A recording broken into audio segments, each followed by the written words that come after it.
بسم الله الرحمن الرحيم. عن مخمر بن معاوية رضي الله عنه قال سمعت رسول الله صلى الله عليه وسلم يقول لا شؤم وقد يكون اليمن في ثلاثة في المرأة والفرس والدار. حضرت مخمر بن معاویہ رضی اللہ تعالیٰ عنہ فرماتے ہیں میں نے رسول اللہ صلی اللہ علیہ وسلم کو فرماتے سنا کسی چیز میں نحوست نہیں ہے، برائی نہیں، البتہ تین چیزوں میں خیر و برکت ہے. ایک بیوی میں جو مسلمان اور دیندار ہو، نمبر دو گھوڑے میں. ایک اور حدیث آ رہی فرمایا البرکۃ فی ناصیۃ الخیل، برکت گھوڑے کی پیشانی میں اللہ نے رکھی. مطلب جو آدمی گھوڑا پالتا ہے اللہ تعالیٰ اس کو برکتوں سے نوازتے ہیں. اور تیسری چیز فرمائی جس کو اللہ تعالیٰ لمبا چوڑا مکان عطا فرما دے جو اس کی ضرورت کو پورا کر دے. حدیث کی شرح میں علماء نے لکھا ہے کہ اگر کسی آدمی کی بیوی نیک اور صالح ہو، فرما بردار ہو، اسی طرح گھوڑا طوفانی نہ ہو بلکہ مطیع و فرما بردار ہو، اور خیر و بھلائی پر مشتمل گھر مل گیا ہو کھلا لمبا چوڑا، تو انسان کو دنیا میں سکون ملتا ہے اور دنیا اور آخرت دونوں کے اعتبار سے بہترین نتائج آدمی کو مل سکتے ہیں. دیکھو بیوی نیک ہو تو آدمی کے ہزاروں کام میں وہ مدد کرتی ہے. بھائی بولو کرتی نہیں کرتی؟ ایک نیک بیوی ہو، نافرمان نہ ہو تو اس میں برکت ہے.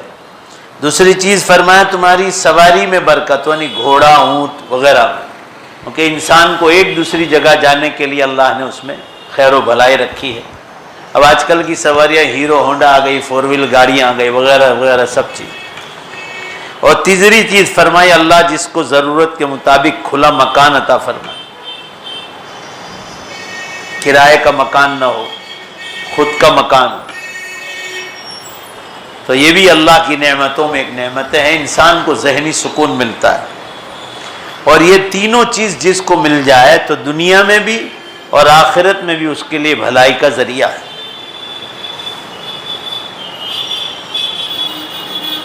اس سے معلوم ہوا کہ کسی چیز میں بھی نحوست نہیں ہے. نحوست ہوتی تو ان تینوں چیزوں میں نہیں. جب ان تینوں چیز میں نحوست نہیں ہے، کوئی برائی نہیں ہے، دیندار عورت میں، گھوڑے سواری میں، اور تیسری چیز اچھا مکان کسی کو مل جائے. ورنہ جب ان تین چیزوں میں کوئی برائی نہیں تو اللہ نے کسی اور چیز میں بھی برائی نہیں رکھی. آگے ارشاد فرمایا کہ زمانے جاہلیت میں، اسلام سے پہلے لوگ ان تین چیزوں میں برائی سمجھتے تھے کہ عورت بری چیز ہے، سواری بری چیز ہے، گھر بری چیز ہے. یہ زمانے جاہلیت میں جب اسلام نہیں تھا تو لوگ اس میں نحوست سمجھتے تھے. آج بھی باپو لوگ کہتے ہی ہے، جو تانترک لوگ ہوتے ہیں لوگوں کو الو بناتے ہیں کہ جلدی سے گھر خالی کرو، آپ کے گھر میں شیطان ہے، جنات ہے. چارے کئی لوگوں نے مکان خالی کر دیا. بیمار ہوتے ہیں تو کہہ رہے کہ آپ کے گھر میں یہ ہے، کالا کر دیا ہے، جادو کر دیا ہے. کہ کتنے لوگوں کے مکان بکوا دیے، خالی کروا دیے.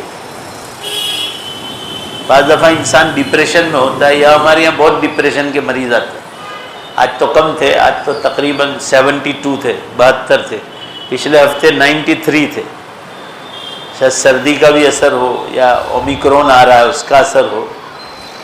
100-125 پر رہتا ہے روز، ہر ہفتے.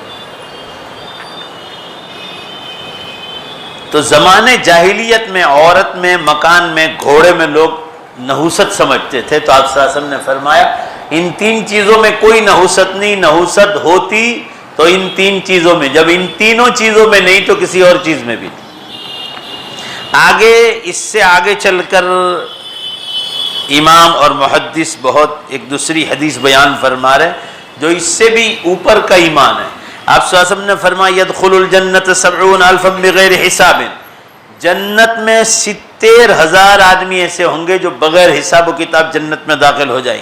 یہ کون ہوں گے؟ وہم لا یکتوون، جو بیماری میں داغ نہیں دیتے تھے. لوہا وغیرہ لیتے ہیں اور کوئی بیماری ہوتی ہے تو داغ دیتے ہیں، اس کا بیان آگے آ چکا ہے۔ آپ صلی اللہ علیہ وسلم نے کبھی کبھی ضروری تھا تو کسی ایک دو صحابی کو کیا، ورنہ آپ اس کو مکروہ سمجھتے تھے۔ وَلَا يَسْتَرْقُونَ، اور فرمایا تعویذ پلیتا نہیں کرواتے تھے، اللہ پر بھروسہ رکھتے تھے۔ وَلَا يَتَطَيَّرُونَ، اور برا فال بھی نہیں نکلواتے تھے، بلکہ وَعَلَىٰ رَبِّهِمْ يَتَوَكَّلُونَ، وہ اپنے رب پر بھروسہ کرتے تھے۔ یہ لوگ بغیر حساب و کتاب کی جنت میں جائیں گے۔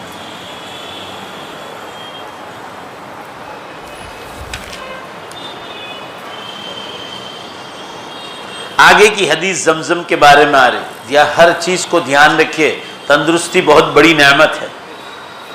آپ صلی اللہ علیہ وسلم نے فرمایا، پیچھے ایک حدیث گزری تھی کوڑ کی بیماری کے بارے میں، کہ جس کو بھی سفید داغ کی بیماری ہو جائے وہ روزانہ صبح خالی پیٹ 7 اجوا کھجور کھا لے۔ آج ایک پیشنٹ آئے تھا، ان کو میں نے دیا ہے۔ یہاں زمزم کا بیان آ رہا ہے۔ عن ابی ذر رضی اللہ عنہ مرفوعا انها مبارکۃ انها طعم طعم یعنی زمزم۔ فرماتے ہیں حضرت ابو ذر رضی اللہ عنہ، رسول اللہ صلی اللہ علیہ وسلم نے فرمایا یہ زمزم برکت والا، انها مبارکۃ، انها طعام طعم، اور فرمایا یہ کھانوں کا بھی کھانا ہے، یعنی کھانوں میں ایک کھانا ہے، صرف پانی نہیں، برکت والا تو ہی ہے۔ فرمایا اللہ نے اس میں بھوک کسی کو لگی ہو اور کچھ نہ ہو اور زمزم پی لے تو اللہ تعالیٰ شانو اس کی برکت سے جو ہے آدمی کی بھوک کو بھی ختم کر۔ بھائی اندر آ جاؤ، اندر آ جاؤ، باہر کیوں بیٹھے ہو؟ آپ رضی اللہ عنہ کی مراد زمزم کا پانی تھا۔ ابو ذر رضی اللہ عنہ فرماتے ہیں کہ یہ زمزم کا پانی گویا برکت والا بھی ہے ایک، اور اس میں کسی کو بھوک لگ جائے اور کچھ نہ ملا ہو تو اللہ رب العزت کی برکت سے بھوک کو، پیاس تو مٹاتا ہی مٹاتا ہے، بھوک کو بھی ختم کرتا ہے۔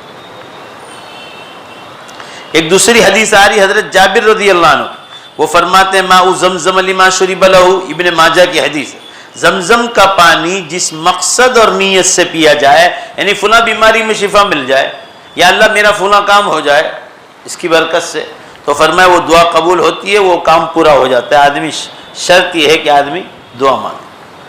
معلوم ہوا کہ زمزم کا پانی انتہائی مبارک ہے، اور یہ واحد اور اکیلا پانی ہے جو کھانے کی کمی بھی پوری کرتا ہے۔ نیز یہ پانی بدن کی بیماریاں اور روحانی بیماری دور کرنے کے لیے پیا جائے تو اس سے شفا مل۔ جیسے کسی کو جھوٹ بولنے کی عادت ہے، غیبت کرنے کی عادت ہے، کسی پر تہمت لگانے کی عادت ہے، تو آدمی یہ دعا مانگے کہ اللہ اس کی برکت سے میرے روحانی بیماریوں کو ختم فرمائے، تو زمزم کے پانی کی برکت سے اللہ اس سے بھی شفا عطا فرمائے گا۔ آگے کی بیماری جو آج کل بہت زیادہ ہے، سائٹیکا عورتوں کو زیادہ ہوتی ہے، مردوں کو کم، مگر مردوں کو بھی ہوتی ہے۔ یہ ران سے ہوتی ہے، یہاں سے یہ پیٹ کے اندر پورا یہ رگ کھینچتی ہے نیچے تک۔ تو آپ صلی اللہ علیہ وسلم فرما رہے عن انس بن مالک رضی اللہ عنہ مرفوعا شفاء عرق النساء الیت شاة اعرابیة تذاب ثم تقسم 3 اجزاء يشربه 3 ایام على الريق كل يوم جزءا، رواہ ابن ماجہ والحاکم وابن عساکر واحمد فی مسندہ۔ فرماتے حضرت انس رضی اللہ عنہ کہ رسول اللہ صلی اللہ علیہ وسلم نے فرمایا جس کو سائٹیکا کی تکلیف ہو جائے تو شفا حاصل کرنے کے لیے بکری کے پیچھے کے حصے کو گرم کیا جائے، پگھلایا جائے، یہ چوتر کا حصہ جس کو کہتے ہیں، پیٹھ کا حصہ، بہت اکثیر ہے مگر لوگ کرتے نہیں، بے حد اکثر۔ اور جب حضور صلی اللہ علیہ وسلم فرما رہے ہیں تو سب مل کر بولو جس نے بیماری دی ہے تو شفا بھی کون بتا رہا ہے؟ دوا بھی اللہ تعالیٰ ہی بتلاتا ہے۔ اور پھر اس کو 3 حصے میں تقسیم کیا جائے، وہ جو حصہ ہے پیچھے کا اس کا گوشت، جس کو ہمارے یہاں پوٹھ کا گوشت بولتے ہیں، پوٹھ کا، پیٹھ کا پیچھے کا حصہ، اس کے 3 ٹکڑے کیے جائے، اس کو گرم کرنے کے بعد، پکنے کے بعد۔ اور مریض جو بیمار ہے سائٹیکا کا، وہ صبح خالی پیٹ 3 دن 3 حصہ، آج 1 دن پیے، پھر دوسرا حصہ دوسرے دن، اور تیسرا حصہ تیسرے دن، تو اللہ نے اس میں سائٹیکا کی بیماری کی شفا رکھی ہے۔ ران سے شروع ہونے والے جوڑوں کے درد کو عرق النساء کہتے ہیں، اس میں آرتھرائٹس بھی آ گئی، آگے کی حدیث آ رہی حضرت عبد الرحمن ابن عوف رضی اللہ عنہ، عائد المریض فی مخرفۃ الجنۃ فاذا جلس عنده غمرته الرحمہ، یہ بیمار کی بیمار پرسی کرنے جانے کے بارے میں ہے کہ بیمار کی بیمار پرسی کرنے والا ایسا ہے جیسا کہ جنت کے باغ میں گھوم رہا ہے، اور جب اس کے پاس بیٹھتا ہے تو رحمت اس کو ڈھانپ لیتی ہے۔ کوئی آدمی بیمار ہے، اس کی خبر پوچھنے جاؤ ہاسپٹل یا گھر پہ، تو آپ صلی اللہ علیہ وسلم فرما رہے گویا جنت کے پھل توڑ رہا ہے جنت کے باغ میں، اور اس کے پاس بیٹھتا ہے تو گویا رحمت میں غوطے لگا رہا ہے۔ مگر علماء اس کی شرح میں فرماتے ہیں کہ ایک اور حدیث آ رہی کہ جو مسلمان صبح کے وقت کسی مسلمان کی بیمار پرسی کے لیے جائے تو 70,000 فرشتے شام تک اس کے لیے دعا رحمت کرتے ہیں، اور اگر شام کو جائے تو دوسری دن صبح تک جو ہے اس کے لیے رحمت اور نزول رحمت کی دعا مانگتے ہیں۔ اندازہ لگا لیجیے آپ کتنا بڑا ثواب ہے۔ مگر علماء نے اس کی شرح میں لکھا ہے کہ ہم لوگ سنت نبوی کی نیت سے نہیں جاتے، سنت نبوی کی نیت سے گئے ہوتے تو ہر مسلمان کی بیمار پرسی کے لیے جاتے، مگر لکھا ہے کہ جو ہمارے ساتھ جاب کرتا ہے اس کی بیمار پرسی کے لیے جاتے ہیں، جو ہمارے ساتھ بزنس میں تعلقات ہیں ان کے لیے جاتے ہیں، یا ہے کہ فلاں مالدار صاحب کے یہاں نہیں گئے تو وہ ناراض ہو جائیں گے، فرمایا اس کے لیے، اس کی عادت کے لیے۔ فرمایا آپ کی رشتہ داری ہو یا نہ ہو، اگر آپ کو معلوم ہے کہ آپ کا مسلمان بھائی ہے تو فرمایا اس کی بیمار پرسی کر لینا۔ فرمایا یہ ایسا سمجھو گویا جنت کے پھل توڑ رہا ہے، اور وہ گویا اس کے پاس بیٹھتا ہے تو اس کی رحمت کی آغوش میں غوطہ زن ہوتا ہے۔ اللہ تعالیٰ شان ہو ہم کو ہر مسلمان کی بیمار پرسی کرنے کی توفیق عطا فرمائے۔ حضرت جابر رضی اللہ عنہ فرما رہے من عاد مریضا لم یزل یخوض فی الرحمت حتی یجلس فاذا جلس یغتمس فیہا، جو کسی بیمار کی بیمار پرسی کرنے کے لیے جاتا ہے تو اللہ کی رحمت میں داخل ہو جاتا ہے، یہاں تک کہ وہ بیٹھ جائے، وہاں تک اللہ کی رحمت میں بیٹھتا ہے، اور جب بیٹھ جاتا ہے تو رحمت میں غوطے لگا رہا ہے، ڈبکیاں مار رہا ہے، اتنی زیادہ اللہ کے یہاں سے رحمتوں کا سایہ ملتا ہے اس کو۔ اس میں مریض کی بیمار پرسی کرنے کا ثواب زیادہ بتلا گیا۔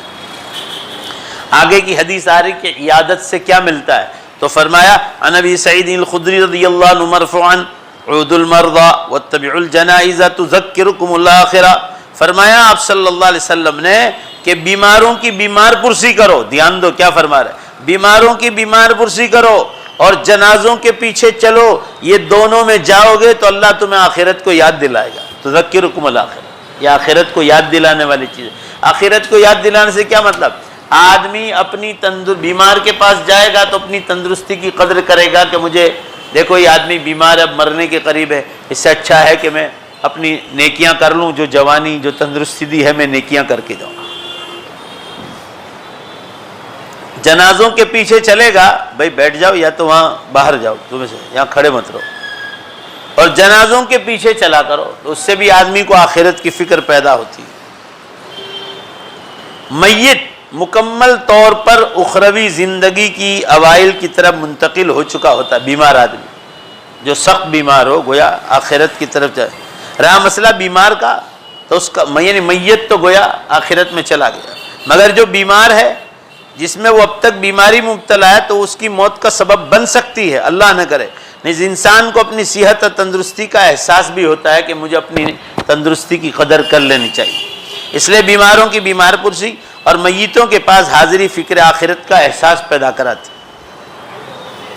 آگے ایک اور بیماری کا علاج بتلا رہے اور ایک دوا کے بارے میں فرمایا کہ اسمد نام کا سرما آتا ہے، اسمد، فرما رہے عن جابر رضی اللہ عنہ قال سمعت رسول اللہ صلی اللہ علیہ وسلم یقول علیکم بالاسمد عند النوم فانه یجل البصر وینبت الشعر، فرما رہے آپ صلی اللہ علیہ وسلم، حضرت جابر فرما رہے میں نے رسول اللہ صلی اللہ علیہ وسلم کو فرماتے ہوئے سنا تم سوتے وقت اسمد سرما استعمال کیا کرو۔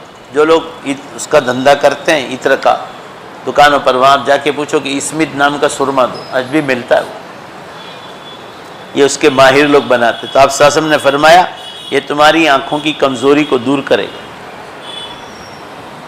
اور فرمایا تمہارے اگر پلکوں پر بال نہیں ہیں، یہاں یہ پلکیں اندر یہ پلکوں، تو فرمایا کہ یہ لگانے سے پلکوں کے بال اگتے ہیں، اور آدمی کی روشنی بڑھتی ہے۔ لکھا ہے شرح میں کہ آج کل بھی سعودی عرب میں اسمتھ سرما پایا جاتا ہے، منگوا کر اس کو استعمال کرنا چاہیے، وہاں بھی ملتا ہے۔ حضرت علی بن ابی طالب رضی اللہ عنہ کی حدیث آ رہی، عن علی بن ابی طالب مرفوعا علیکم بالاسمد فإنه منبتۃ للشعر مذہبۃ للقضاء مصفات للبصر۔ حضرت علی بن ابی طالب فرمایا رسول اللہ صلی اللہ علیہ وسلم نے فرمایا تم اسمتھ سرما لازمی طور پر استعمال کیا کرو، یہ بال کو اگاتا ہے، آنکھ میں پڑنے والے تنکی یا ذرے کو نکالتا ہے اور آنکھوں کی روشنی اور کو بڑھاتا ہے اور صفائی دیتا ہے۔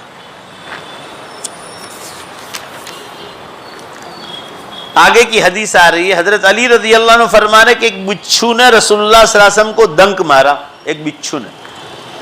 آپ نے فرمایا فلما فرغ قال لعن اللہ الاقرب لا تدعوا مصلیا ولا غیرہ۔ آپ صلی اللہ علیہ وسلم نے جب ڈنک دیکھا کہ اس نے ڈنک مارا تو آپ صلی اللہ علیہ وسلم نے فرمایا کہ آپ جب نماز پڑھ رہے تھے اس وقت بچھو نے ڈنک مارا، تو آپ نے فرمایا کہ اللہ اس بچھو پر لعنت اتارے، یہ نمازی کو بھی نہیں چھوڑتا ہے، جو نمازی نہیں اس کو بھی نہیں چھوڑتا ہے، کسی کو بھی نہیں چھوڑتا ہے بچھو۔ اب اس کا علاج بتلا رہے، دیکھیے آج ہم لوگ نہیں کرتے، آج بھی لوگ کرتے ہیں اس کو، اس کا زہر فوراً اتر جاتا ہے۔ فرمایا پھر پانی اور نمک منگوا کر جس جگہ پر ڈنک مارا تھا آپ صلی اللہ علیہ وسلم لگاتے رہے، اور قل یا ایھا الکافرون قل اعوذ برب الفلق اور قل اعوذ بالناس پڑھ کر اس پر دم کیا، بس آپ کو شفا مل گئی، اس کے ڈنک سے تکلیف نہیں ہوئی۔ تو یاد رکھنا ہے پانی اور نمک، بھائی بولو بچھو کاٹے تو پانی اور قل یا ایھا الکافرون قل اعوذ بالفلق قل اعوذ بالناس یہ پڑھنا ہے۔ آگے لکھا شرح میں یہ بچھو کے ڈنک مارنے کا نبوی علاج۔ آگے فرمایا حجر اسود بھی شفا بن سکتا تھا۔ عبداللہ ابن عمرو رضی اللہ عنہ سے روایت ہے نبی اکرم صلی اللہ علیہ وسلم نے فرمایا لولا ما مسه من انجاس الجاہلیت ما مسه ذو عاہۃ الا شفی وما علی الارض شیء من الجنۃ غیرہ۔ آپ صلی اللہ علیہ وسلم ارشاد فرماتے ہیں اگر جاہلیت کی نجاستوں نے اس حجر اسود کو چھویا نہ ہوتا تو جب آفت والا مصیبت والا آدمی اس کو چھوتا تو صحت یاب ہو جاتا، اور زمین پر صرف یہی حجر اسود ہے جو جنت سے لایا گیا ہے۔ جنت سے جو پتھر لایا گیا تھا وہ حجر اسود ہے جس کو ہم بوسہ دیتے ہیں مکہ شریف جا کر۔ اللہ ہم سب کو بار بار وہاں لے جائے، اس کے لیے دعائیں مانگنی چاہیے۔ یہ تجربہ دیکھا گیا ہے کہ بے حساب لوگوں کے پاس پیسہ ہے مگر ایک بار بھی جانا نصیب نہیں ہوا، اور دعا ایسی چیز ہے کہ آدمی کے لیے پیسہ نہ بھی ہو تو اللہ تعالیٰ انتظام کرا کے پہنچا دیتا ہے۔ بھائی زور سے بولو نا، بے شک ہے کہ نہیں؟ اس کے لیے دعائیں مانگنی چاہیے ہمیشہ، پیسہ نہ ہو تو بھی دعا مانگنی چاہیے کہ اللہ مجھے مکہ مدینہ پہنچا دیجیے۔ تو فرمایا زمانے جاہلیت میں جو نجاستیں تھیں غیر مسلموں کی، فرمایا وہ حجر اسود میں سرایت کر گئی۔ اگر وہ زمانے جاہلیت کی نجاستیں نہ ہوتی تو فرمایا کوئی بھی مصیبت والا آدمی اگر وہاں کھڑا ہو جاتا تو فرمایا حجر اسود کے سامنے رہنے سے اللہ اس کو شفا دے دیتا، کیونکہ یہی ایک چیز ہے جو جنت سے لائی گئی۔ اور انسانوں کے گناہ جو تھے بوسہ دینے سے وہ پتھر بالکل سفید تھا پہلے، اور ہوتے ہوتے ہوتے اس کا جو حجر اسود ہو گیا۔ آگے کی حدیث آئی ہے، اس حدیث کو سمجھنے کی ضرورت ہے۔ عبداللہ ابن عباس رضی اللہ عنہ سے روایت رسول اللہ صلی اللہ علیہ وسلم نے فرمایا کہ جس کو سفید داغ کی بیماری ہو جان بوجھ کر اس کو زیادہ دیکھا نہ کرو، دیکھنے سے کچھ نہیں ہوتا ہے۔ آپ صلی اللہ علیہ وسلم کیا سمجھانا چاہتے ہیں وہ سمجھنے کا ہے۔ کوڑ والے آدمی کو بار بار مت دیکھا کرو، نفس کوڑ میں کوئی بیماری نہیں کہ ہمارے اندر منتقل کرے گی۔ حدیث کی شرح دیکھیے آپ کیا فرمایا۔ اس حدیث میں انسان کی طبیعت کو سامنے رکھا گیا ہے۔ اس کا مقصد یہ ہے کہ کہیں ایسا نہ ہو کہ دیکھنے والا کوڑ زدہ بیمار سے کراہت محسوس کرے اور گھن محسوس کرے، اور ایسا کرنا غلط ہے۔ یعنی آپ بار بار دیکھا کرو تو آپ اس کو دیکھ کر آپ کو مکروہ لگے گا، خراب لگے گا، گھن محسوس کرو گے۔ تو یہ اس لیے بار بار دیکھنے کو منع کیا گیا ہے کہ دیکھنے والے کو برا محسوس نہ ہو، اس لیے فرمایا بار بار مت دیکھو، کیونکہ وہ آزمائش جو سفید داغ کی ہے وہ اللہ تعالیٰ کی طرف سے ہے۔ مریض جس کو سفید داغ ہوا ہے، بھائی زور سے بولو، اس کا کوئی قصور؟ سفید داغ کی بیماری تو اللہ نے دی ہے، لہذا اس لیے مت بار بار دیکھا کرو کہ آپ کو دیکھنے والے کو خود تکلیف ہو، اس لیے منع کیا گیا۔ اس خیال سے بچانے کے لیے شریعت نے سیرے سے دیکھنے سے یا زیادہ دیکھنے سے منع فرمایا کہ آپ کے دل میں اس کی برائی نہ آئے، اس کے لیے منع فرمایا گیا۔ ورنہ کوڑی، ہمارے ابھی لاسٹ جو پیشنٹ تھے وہ کوڑ والی عورت تھی، بہت زیادہ کوڑ پھیل گیا ہے، علاج جو دینا تھا دیا ان کو، مگر یہ کہ بہت زیادہ پھیل گیا تھا۔ شروعات ہو 5-25% تو بالکل مٹ جاتا ہے۔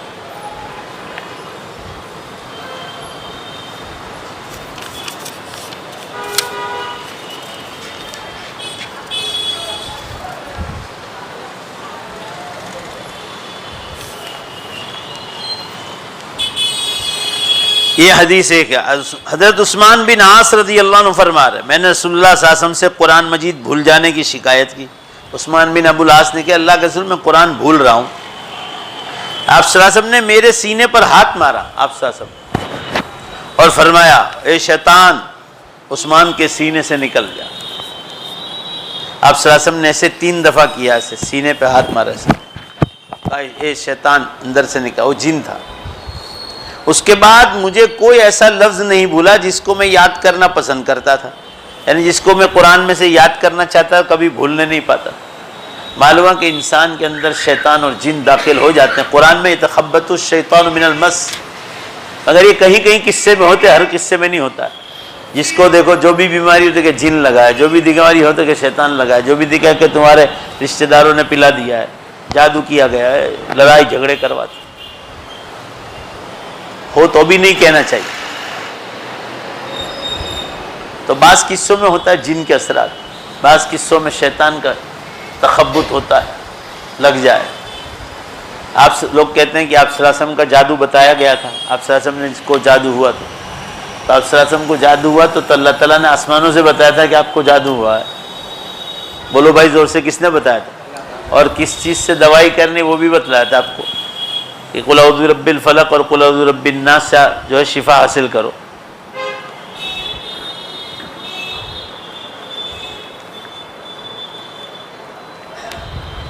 ابھی واپی دمن سے ایک صاحب آئے تھے، اہل حدیث ہے، وہ بہت دیندار آدمی، تو ہمارے خیال کے جو لوگ ہیں دعوت و تبلیغ سے ان سے تعلقات ہے، 2 فیکٹری کے مالک ہیں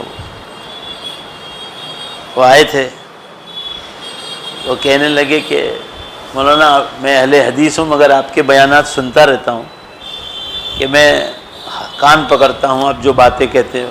میں نے کہا کون سی بات؟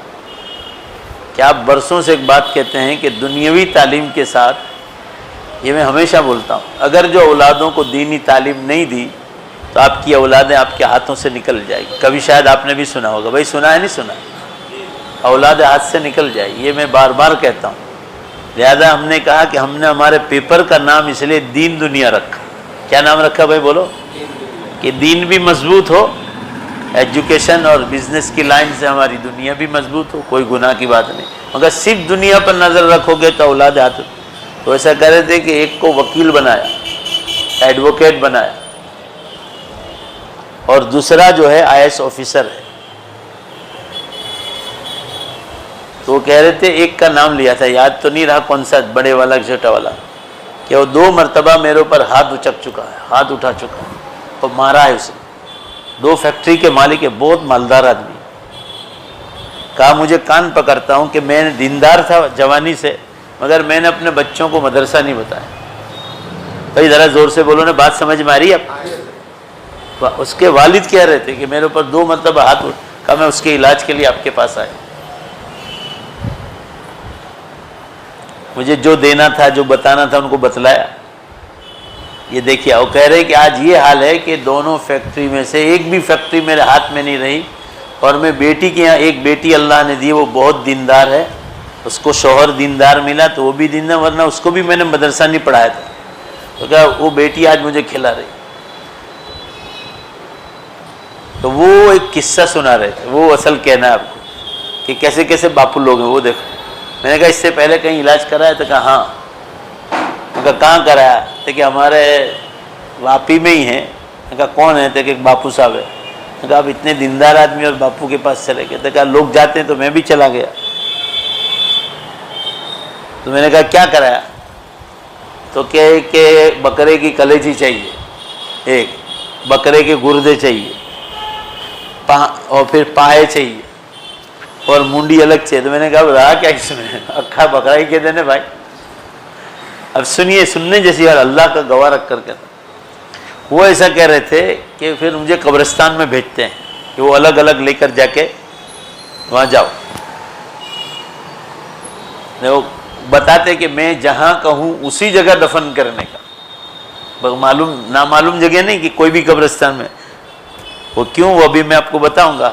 وہ کہتے تھے کہ فلاں جگہ آؤ قبرستان، وہ میرے ساتھ آتے تھے، تو پھر وہ چلے جاتے بتا کے بھائی اپنے کہ ہم دکھی آدمی ہیں، ہمارے اس بہانے ہمارا علاج ہو جائے۔ تو 10-15 ہزار روپے کا وہ ہوتا تھا۔ تو مالدار آدمی کو بکرے کا، ورنہ غریب کو نہیں کہتے، غریب کے پاس ہے کیا کہ وہ بیچارہ ہے کہ بکرا لا کے دے گا۔ تو باقاعدہ 3 تھیلی میں پیک کرو، 3 تھیلی پیک کرو، پھر اس کو قبر میں آپ ہی کھودو اور آپ ہی رکھو، کوئی دیکھے نہیں آپ کو۔ کوئی دیکھے تو گوشت نکل جائے۔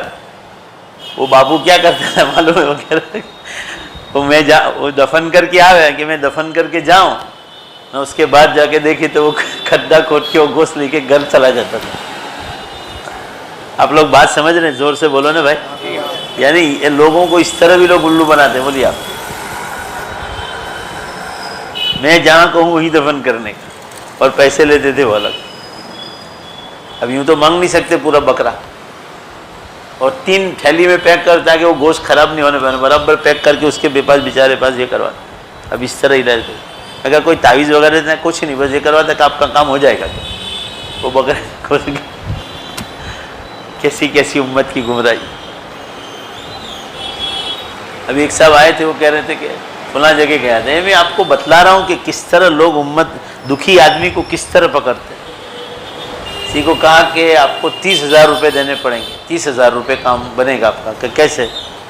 تو کہا مجھے کالی گائے لانی پڑے گی، اور اس میں جو کلیجی ہوگی کالی گائے کی، اسی پر مجھے آپ کی تعویذ لکھنے کی ہے، کلیجی کے اوپر۔ تو میں نے کہا آپ نے کیا کیا؟ تو کہ میں نے دے دیے 30,000 روپے۔ تب آپ کو کیا معلوم؟ میں نے کہا کہ کالی گائے کی کلیجی۔ تو میں نے کہا تم کو عقل نہیں تھی؟ کہنا چاہیے کہ آپ رکو، جس دن میں کھاٹکی کو کہوں گا کسائی کو جس دن کالی گائے کاٹے اس دن کلیجی دے دئیے ہو، تو 30,000 تو بچ جاتے۔ بھائی بولو ہے کہ نہیں ہے؟ اسی دن 30,000 دینے کی کیا ضرورت ہے؟ اللہ اللہ، اللہ کے نبی صلی اللہ علیہ وسلم نے کیسی کیسی چیز میں شفا بتائی، اور خطرناک بیماریوں۔ آج ایک کوئی بہن آئی تھی، تو میں نے ان کو ایک علاج دیا تھا، تو وہ ان سے پیا نہیں جاتا تھا۔ ابھی میں نے یہ بتایا تھا، یہ آپ صلی اللہ علیہ وسلم جو حجامہ کرواتے تھے، تو اب بھی حجامہ کرا کے آ کر بتا کے گئے، کوئی عورت لیڈیز کرتی ہے، بتا کر گئی۔ تو جو تکلیف تھی یہاں اس کو درد کی، وہ پریشر کی وجہ سے تھی، خون گاڑھا ہو گیا تھا، تو یہاں بھی پشینہ کروایا، حجامہ کروایا۔ تو ابھی سے جو اس کا سر پریشر کی وجہ سے بھاری بھاری رہتا تھا، تو خراب خون نکل گیا۔ وہ بھی کہہ رہی تھی کہ 1-1.5 گھنٹے میں مجھے کافی راحت ہو گئی، یہ تو سر کا درد پکڑا ہی رہتا۔ نبی صلی اللہ علیہ وسلم نے ہر چیز میں شفا بتائی، آدمی کو سنت نبی سمجھ کر اس کو کرنا چاہیے، اللہ تعالیٰ اس میں ضرور شفا دیتا ہے۔ اس لیے فرمایا کہ جو کسی باپو کے پاس، دیکھو حدیث آ رہے، من اتا کاہنا فصدقہ بما یقول، جو کسی باپو کے پاس گیا، کاہن غیر مسلم کے پاس، اور فرمایا وہ کچھ جانتا نہیں اور اس نے آپ نے سچ مان لیا، وہ سفلی علم کرتا ہے، تو فقط کفر بما انزل علی محمد صلی اللہ علیہ وسلم، تو آپ نے کفر کیا ان چیزوں کے ساتھ جو حضور صلی اللہ علیہ وسلم پر اتاری گئی۔ نہیں، اسلام کا آپ نے مذاق کیا تو آدمی ایمان سے نکل جاتا ہے، خاص کر غیر مسلموں کے پاس سفلی علم کے لیے تو آپ جائے 1 سیکنڈ میں ایمان سے باہر نکل جاتا ہے۔ اس لیے بعض روایت دوسری حدیث میں فرمایا جو کسی باپو کے پاس جائے گا جو جاہل ہے، لم تقبل له صلاۃ 40 لیلۃ، فرمایا اس کے 40 دن کی 200 نمازیں اللہ تعالیٰ صرف جانے سے رد کر دیں۔ ایسے آدمی کے پاس گئے آپ، بولو بھائی زور سے کتنے دن کی نماز باطل ہو جاتی؟ 40 دن۔ اب سوچ لیجیے، اگر وہ نمازی ہے اور نمازی نہیں ہے تو آپ نے 40 جمعہ پڑھا ہے تو 40 جمعہ اللہ تعالیٰ رد کر دے گا۔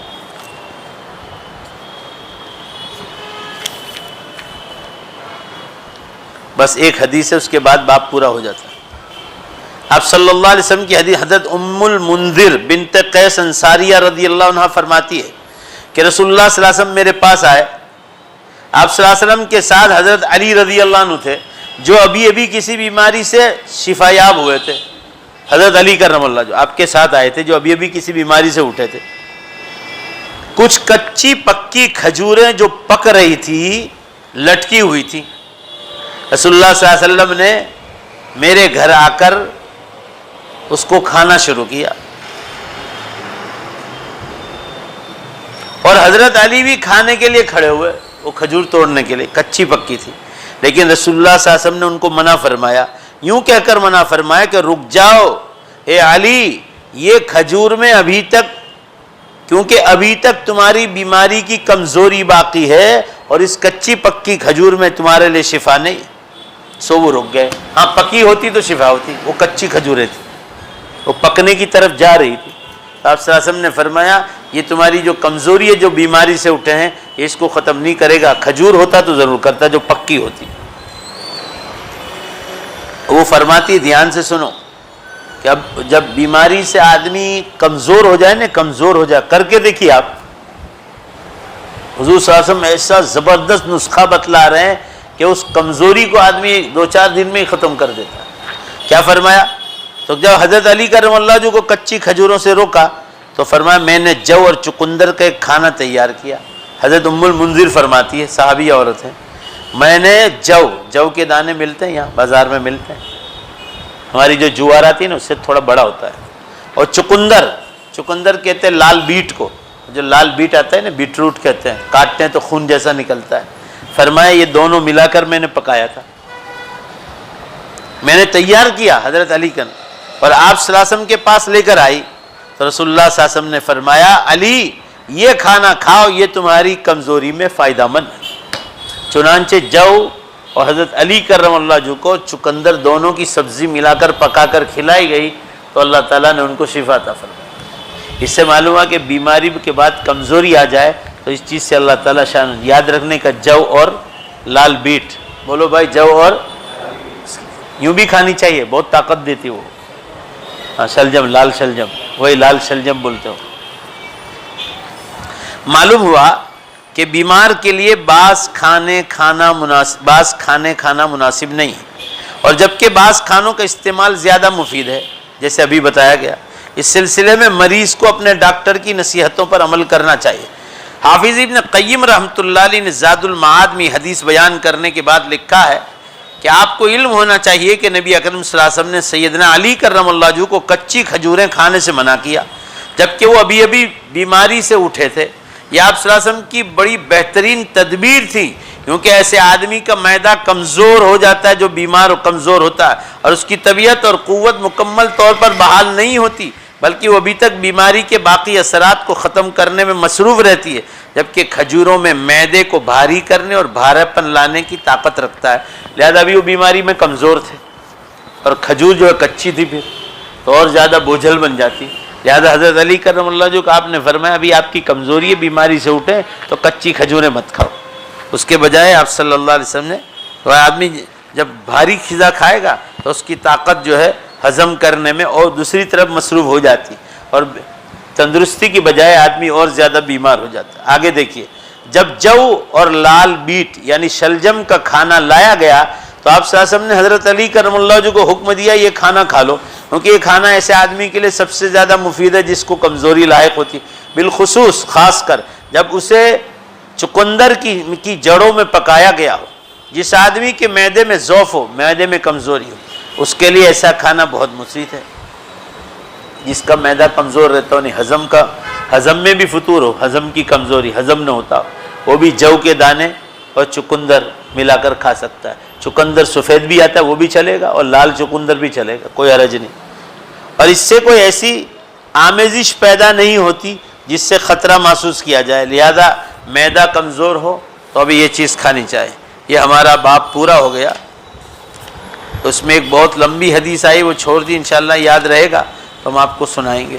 اللہ تعالیٰ شانہ ہمیں ان بیماریوں پر ہمیں جو ہے سنت نبوی کے مطابق زور سے آمین کہ اللہ میں عمل کی توفیق عطا فرمائے۔ وآخر دعوانا مولانا آپ چلے جائیے۔ مولانا جموئی ضلع بہار سے تشریف لائے ہیں، آج ان کا چندہ ہے، آپ حضرات دعا بھی فرمائیں ان کے لیے، بہت غریب علاقے سے آئے ہیں، میں ان کے جلسے میں جا چکا ہوں، ان کے مدرسے میں۔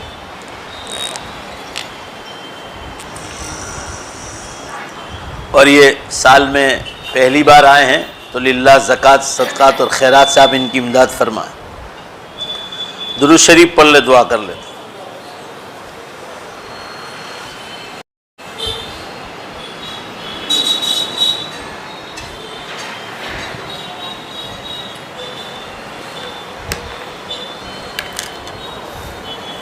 بسم اللہ الرحمن الرحیم۔ اور بھائی ایک دعا یہ بھی کرنی ہے کہ اللہ تعالیٰ سے دعا کرو کہ 9 بجے سے لاک ڈاؤن نہ ہو جائے، تو پھر مجلس بند کرنی پڑے گی، ایسی خبریں آ رہی۔ اللہ سے دعا کرو کہ اللہ تعالیٰ حالات کو سدھار پر لے آئے۔ بسم اللہ الرحمن الرحیم۔ الحمد للہ رب العالمین والعاقبۃ للمتقین والصلاة والسلام علی خیر خلق محمد وآلہ واصحابہ اجمعین۔ ربنا آتنا فی الدنیا حسنہ وفی الآخرۃ حسنہ وقنا عذاب النار۔ اے اللہ اپنے فضل سے ہمارے گناہوں کو معاف فرما، خطاؤں سے درگزر فرما۔ اے اللہ کورونا اور اسی طرح آنے والی نئی بیماری، اے اللہ اس بیماری کو بھی ہمیشہ کے لیے ختم فرما، ان بیماریوں سے ہماری مکمل حفاظت فرما۔ اور اے اللہ اگر یہ غیروں کے فتنے ہیں تو ان کے فتنوں سے امت کی حفاظت فرما۔ اے اللہ علماء کی مجالس بار بار نصیب فرما۔ اے اللہ یہ لاک ڈاؤن آئندہ ہفتے سے ہونے نہ پائے، ایسی غیب سے نصرت اور مدد فرما۔ پھر اگر ہو گیا تو مولا ہم آپ کی تقدیر پر راضی رہیں گے، مگر یہ مجلس ہمیشہ جاری رہے۔ اے اللہ غیب سے ایسی مدد نازل فرما، ہمارے بیماروں کو مکمل شفا عطا فرما، پوری امت کے مرحومین کی مغفرت فرما۔ رویدرا گاؤں میں ہمارے حاجی عبدالقادر موٹا صاحب انتقال فرما گئے، اللہ اس بوڑھے آدمی کی مکمل مغفرت فرمایا، ان کے درجات بلند فرمایا، انہیں جنت الفردوس میں اعلیٰ مقام عطا فرما۔ اے اللہ وہ ہم سے بڑی محبت رکھتے تھے، ہمارے قریبی رشتہ دار تھے، اے اللہ ان کی مکمل مغفرت فرما، انہیں جنت الفردوس میں اعلیٰ مقام عطا فرما۔ ہمارے بھائی بہن، ماموں ممانی، چچا چچیاں، خالہ خالو، پھوپھی پھوپھڑ، ان کی اولادیں، بھائی بہن، ماں باپ، دادا دادی، نانا نانی، پردادے پرنانے، پردادیاں پرنانیاں، جتنے ایمان پر مرے اللہ ان سب کی مکمل مغفرت فرما، انہیں جنت الفردوس میں اعلیٰ مقام عطا فرما۔ ہم سب کے یہاں جمع ہونے کو قبول فرما۔ آپ صلی اللہ علیہ وسلم کی ان سنتوں پر ہم زمزم پینے کی، اسمت سرما لگانے کی، اور جتنی چیزیں شہد پینے کی، کلونجی کھانے کی، بار بار آپ صلی اللہ علیہ وسلم نے فرمایا کہ کلونجی کو کھانوں میں استعمال کرو، یہ تمہاری 70 بیماریوں میں شفا ہے۔ بعض روایتوں میں فرمایا موت کے سوا ہر بیماری میں شفا۔ اللہ ہمیں استعمال کی توفیق عطا فرما، ہماری اس مجلس کو شرف قبول فرما۔ یہ جتنے علماء چندے کے لیے آ رہے اللہ ان کی غیب سے نصرت اور مدد فرما، امت کے دلوں کو ان حضرات کے لیے نرم فرما، ہماری دعاؤں کو اپنے فضل و کرم سے قبول فرما برحمتک۔